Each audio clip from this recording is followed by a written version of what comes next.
आज आवाज India news की टीम ने जयपुर शहर के बगरू स्थित बालाजी होम्यो क्लिनिक में विजिट की और वहां पर मुलाकात करी डॉक्टर अरविंद दादीज से और जाना उनकी जिंदगी के बारे में, उनकी डॉक्टरी के बारे में, वह कैसे अपने पेशेंट का इलाज करते हैं उसके बारे में और होम्योपैथिक जो दवाइयां हैं वो कितनी कारगर है इस कोरोना वायरस के लिए उसके बारे में। तो आइए करवाते हैं एक मुलाकात डॉक्टर अरविंद दादीज के साथ।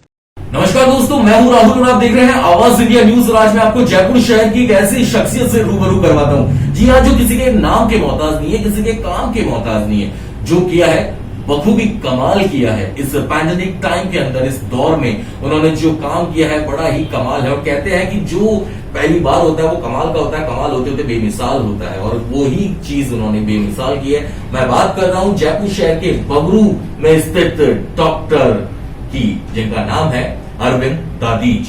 वो आज हमारे साथ मौजूद है। नमस्कार डॉक्टर साहब, कैसे हैं आप? नमस्कार, मैं ठीक हूँ। और इस पेंडेमिक में जो है काफी हमने बढ़ चढ़ के काम किया, पुलिस के साथ भी काम किया, और सैनिटाइजर जो टनल है वो बनाने में भी काफी हमने हेल्प की।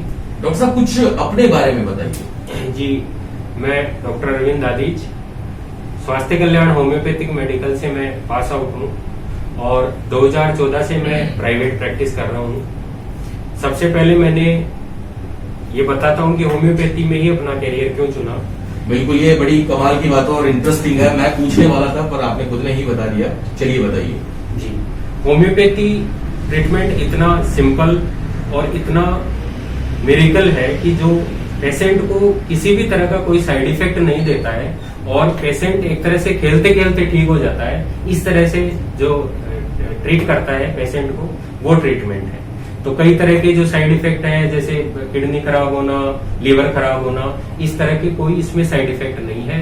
और बच्चे हो चाहे बूढ़े हो, बड़े मजे के साथ इस दवाई को लेते हैं और रिजल्ट में बहुत अच्छा है ये पैथी। इसीलिए मैंने इसको एज ए कैरियर चुना।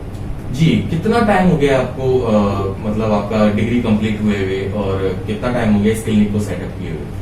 मैंने 2014 में क्लिनिक सेटअप कर लिया था और उसी टाइम में पास आउट हुआ था और तब से ही मैं लगातार प्रैक्टिस में हूँ और लगभग 7 साल मेरे को हो गए। 7 साल हो गए। तो इस डॉक्टर साहब मैं एक चीज जानना चाहता हूँ कि इस पैंडेमिक दौर में कैसे पेशेंट से आप डील कर रहे थे? इस टाइम देखो, जो सावधानियां रखनी है वो तो हमें रखनी है और सबको जो है इस तरह से सावधानी रखते हुए ही हम बचा पाए हैं अपने आप को।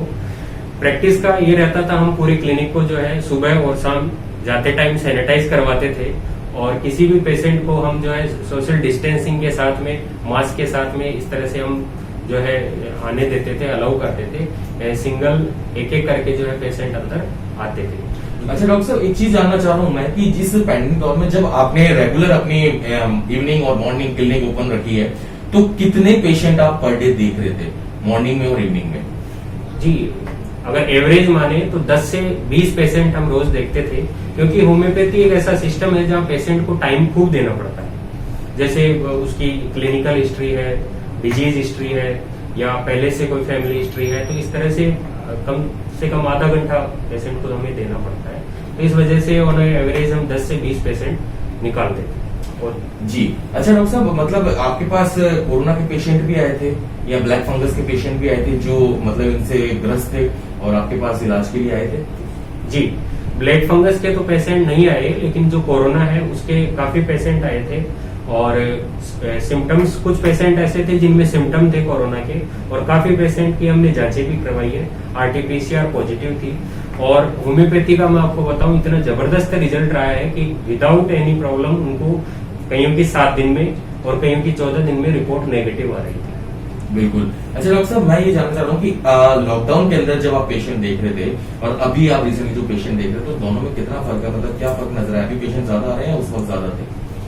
अभी पेशेंट ज्यादा है, उस टाइम पेशेंट कम थे, क्योंकि एक तो पेशेंट को डर होता है कि जो है इन्फेक्शन रहेगा, या हॉस्पिटल में क्लिनिक में ज्यादा इन्फेक्शन रहता है, तो उस टाइम पेशेंट रेशियो कम था। अच्छा, अभी इस वक्त पर डे मतलब आप इवनिंग में भी क्लिनिक ओपन कर रहे हैं, तो कितने पेशेंट देख रहे हैं आप मॉर्निंग में और इवनिंग में? 30 से 40 पेशेंट हमारे डेली हो जाते हैं ओपीडी। मतलब ओपीडी के अंदर मॉर्निंग और इवनिंग मिला के? जी जी सर। अच्छा, क्या फीस चार्ज करते हैं आप? मेरा 100 रुपीज चार्ज है फीस का।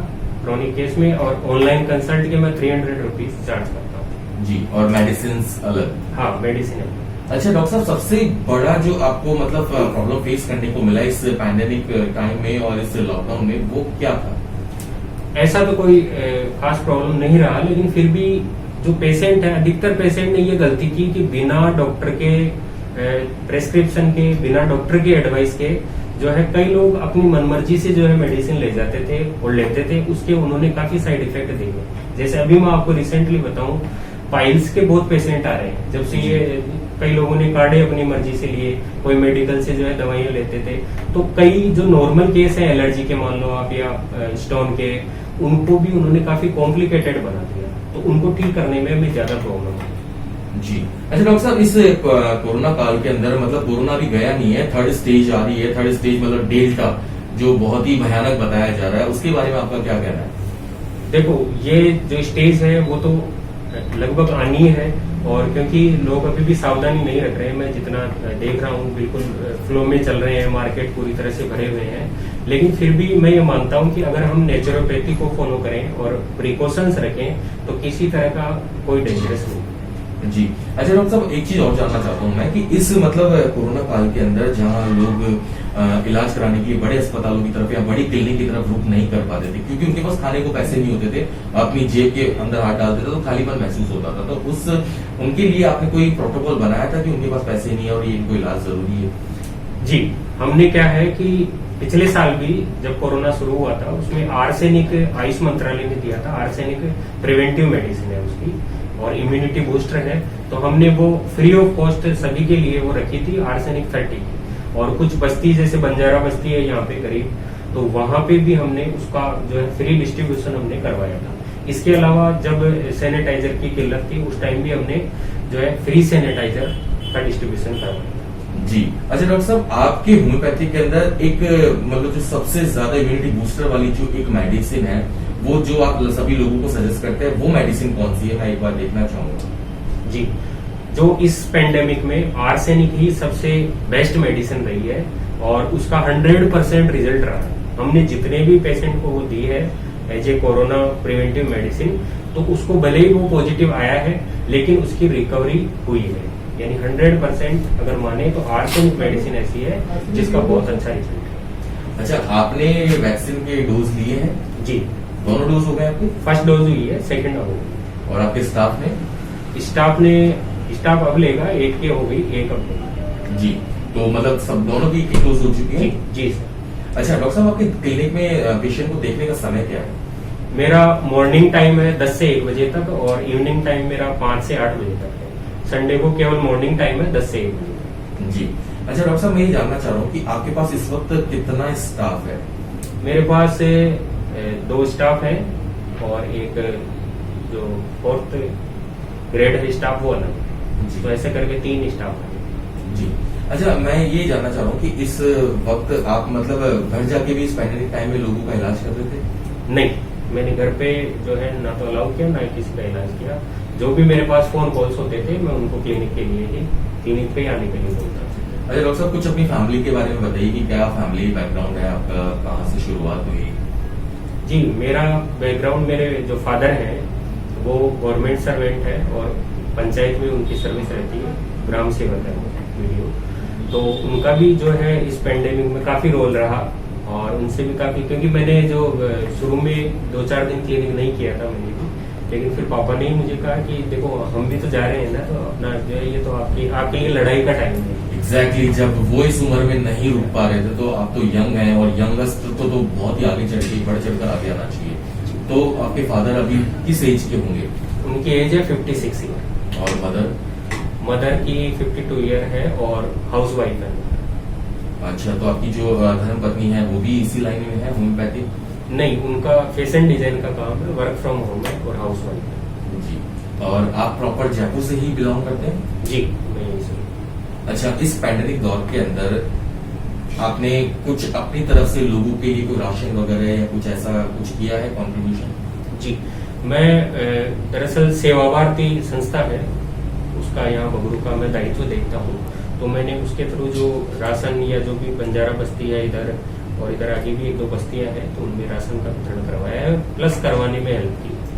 अच्छा डॉक्टर साहब, मैं लास्ट सवाल आपसे पूछना चाहूंगा कि इस पैंडेमिक दौर में जहां पे तीसरी लहर की आने की बात हो रही है और डेल्टा इसके पेशेंट आने लग गए हैं, मतलब राजस्थान से स्टेट की बाहर की बात करें तो वहां पे ज्यादा पेशेंट निकल के आ रहे हैं, तो आप आवाज इंडिया न्यूज के माध्यम से दर्शकों को कोई मैसेज देना चाहते हैं, जनता को? मैं दर्शकों को यही मैसेज देना चाहता हूँ कि देखो, अभी इस तरह का कोई कोरोना गया नहीं है, तो हमें सावधानियां पूरी बरतनी चाहिए। किसी भी वैक्सीन, किसी भी दवाई से बेस्ट है सैनिटाइजर और मास्क। हमें इसका यूज जो है प्रॉपरली सही तरीके से करना चाहिए। तो हम बिल्कुल ये मान लो 70-80% हम प्रिवेंट है। इसके अलावा जितनी भी इम्यूनिटी बूस्टर है वो डॉक्टर की एडवाइस से हमें लेनी चाहिए। होम्योपैथी में जो आर्सेनिक है उसका बहुत अच्छा एक्शन है। जो प्रेग्नेंट है या जिनको ये इश्यू है आर्सेनिक से, तो उसके अलावा ब्राइनियर भी मेडिसिन है, तो वो आप डॉक्टर के कंसल्टेंसी के बाद ही देंगे। तो मैं चाहता हूँ कि सभी जो है अपने आप को प्रिवेंट करें और किसी तरह की कोई लापरवाही नहीं करें, तो घबराने की कोई जरूरत नहीं।